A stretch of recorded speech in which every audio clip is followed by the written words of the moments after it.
बोले श्री गणेश भगवान की जय। बोले श्री कृष्ण कन्हैया लाल की जय। बोले श्री लक्ष्मी नारायण भगवान की जय।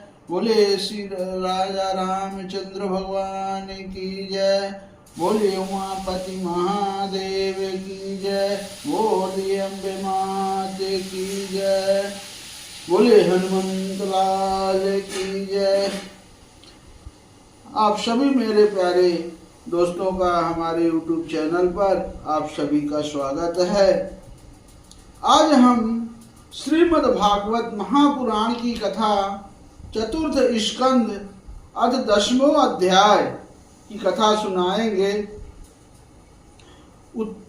कथा में आज रहेगी हमारा उत्तम का मारा जाना और ध्रुव का यक्षों के साथ युद्ध। उत्तम कौन है? आपने हमारे पीछे की कथा में सुनी होगी। उत्तम है ध्रुव की दूसरी जो माता थी सुरुचि, उनका वो पुत्र था जिनको राजा उत्पानपाद बहुत मानते थे। अब भक्त ध्रुव तपस्या करके भगवान से वरदान पाकर वापस अपने राज्य में आ गए हैं। उनका बहुत स्वागत सत्कार हुआ है। अब उसके आगे की कथा हम आपको सुना रहे हैं। श्री मैत्रेय जी कहते हैं, विदुर जी, ध्रुव ने प्रजापति शिशुमार की पुत्री भ्रमि के साथ विवाह किया। उससे उनके कल्प और वत्सर नाम के 2 पुत्र हुए। ये ध्रुव के दोनों पुत्र हैं। महाबली ध्रुव की दूसरी स्त्री वायुपुत्री ईला थी। 2 शादी हुई थी। पहली का नाम भ्रमि था, दूसरी का नाम ईला थी, जो वायु देवता की पुत्री थी। उससे उनके उत्कल नाम के एक पुत्र और एक कन्या रत्न का जन्म हुआ। अब उत्तम का अभी विवाह नहीं हुआ था कि एक दिन शिकार खेलते समय उसे हिमालय पर्वत पर एक बलवान यक्ष ने मार डाला। उसके साथ उसकी माता भी परलोक सिधार गई। अब ध्रुव ने जब भाई के मारे जाने का समाचार सुना तो वे क्रोध, शोक और उद्वेग से भरकर एक विजयप्रद रथ पर सवार हो यक्षों के देश में जा पहुंचे।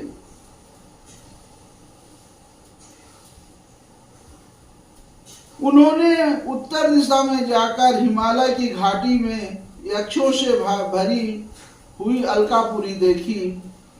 उसमें अनेकों भूत प्रेत पिशाचाद रुद्रानुचर रहते थे। विदुर जी वहां पहुंचकर महाबाहु ध्रुव ने अपना शंख बजाया तथा संपूर्ण आकाश और दिशाओं को गुंजा दिया। उस शंख ध्वनि से यक्ष पत्नियां बहुत ही डर गई। उनकी आंखें भय से कातर हो उठी। वीरवर विदुर जी, महाबलवान यक्ष वीरों को वह शंखनाद सहन ना हुआ, इसीलिए वे तरह तरह के अस्त्र शस्त्र लेकर नगर के बाहर निकल आए और ध्रुव पर टूट पड़े। महारथी ध्रुव प्रचंड धनुर्धर थे। उन्होंने एक ही साथ उनमें से प्रत्येक को 3-3 बाण मारे।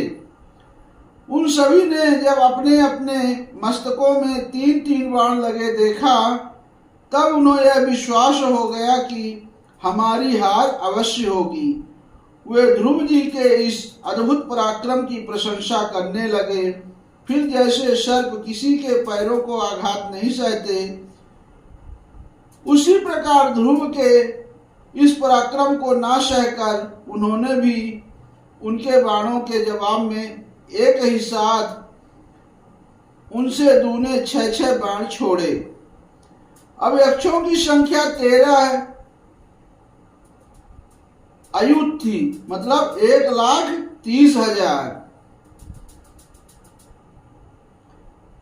उन्होंने ध्रुव जी का बदला लेने के लिए अत्यंत कुपित होकर रथ और सारथी के सहित उन पर परिघ, खड़ग, प्रास, त्रिशूल, फरसा, शक्ति, रिष्टि, भुषुंडी तथा चित्र विचित्र पंखदार बाणों की वर्षा की। इस भीषण शस्त्र वर्षा से ध्रुव जी बिल्कुल ढक गए। जब लोगों को उन्हें उनका दिखना वैसे ही बंद हो गया जैसे भारी वर्षा से पर्वत का। कथा बहुत अच्छी है दोस्तों, पूरी कथा सुनिएगा। उस समय जो सिद्धगण आकाश में स्थित होकर यह दृश्य देख रहे थे, वे सब हाय हाय करके कहने लगे, आज यक्ष सेना रूप समुद्र में डूबकर यह मानव सूर्यास्त हो गया। यक्ष लोग अपनी विजय की घोषणा करते हुए युद्ध क्षेत्र में सिंह की तरह गरजने लगे। उसी बीच में ध्रुव जी का रथ एकाएक वैसे ही प्रकट हो गया जैसे कुहरे में से सूर्य भगवान निकल आते हैं। बहुत सुंदर कथा है। अब ध्रुव जी ने अपने दिव्य धनुष की टंकार करके शत्रुओं के दिल दहला दिए और फिर प्रचंड बाणों की वर्षा करके उनके अस्त्र शस्त्रों को इस प्रकार छिन्न भिन्न कर दिया जैसे आंधी बादलों को तितर बितर कर देती है। उनके धनुष से छूटे हुए तीखे तीर यक्ष राक्षसों के कवचों को भेद कर इस प्रकार उनके शरीर में घुस गए जैसे इंद्र के छोड़े हुए वज्र पर्वतों में प्रवेश कर गए थे। विदुर जी, महाराज ध्रुव के बाणों से कटे हुए यक्षों के सुंदर कुंडल मंडित मस्तकों से सुनहरी, ताल वृक्ष के समान जांघों से वलय विभूषित, बाहुओं से हार, भुजबंद, मुकुट और बहुमूल्य पगड़ियों से पटी हुई, वीरों के मन को लुभाने वाली समर भूमि बड़ी शोभा पा रही थी। मतलब सभी के गहने जेवर पगड़ी सब गिर चुके थे उनके बाणों से।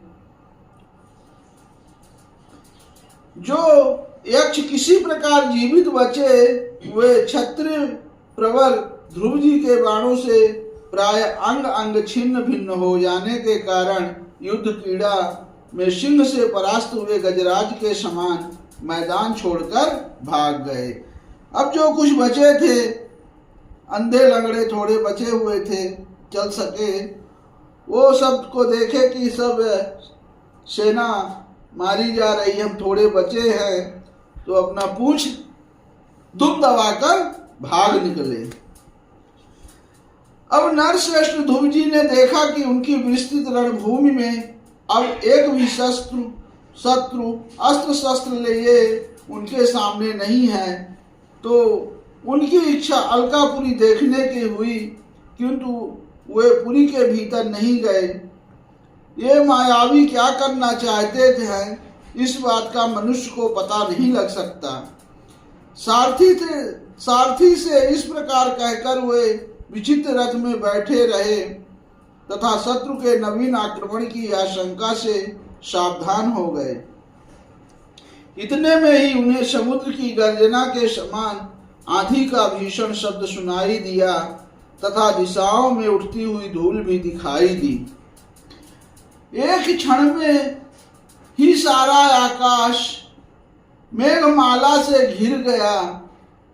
सब ओर भयंकर गड़गड़ाहट के साथ बिजली चमकने लगी।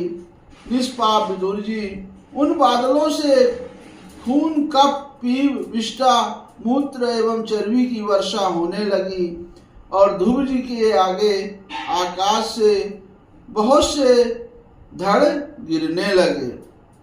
फिर आकाश में एक पर्वत दिखाई दिया और सभी दिशाओं में पत्थरों की वर्षा के साथ गदा, परिघ, तलवार और मूसल गिरने लगे।